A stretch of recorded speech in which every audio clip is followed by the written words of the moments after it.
मधुकैटवविध्वंसी विधात्री वरदे नमः। रूपं देहि जयं देहि यशो देहि दिशो जहि। महिषासुरनिर्नाशी भक्तानां सुखदे नमः।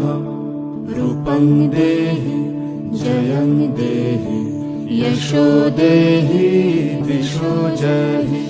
धूम्रनेत्रवधे देवी धर्मकामार्थदायिनी।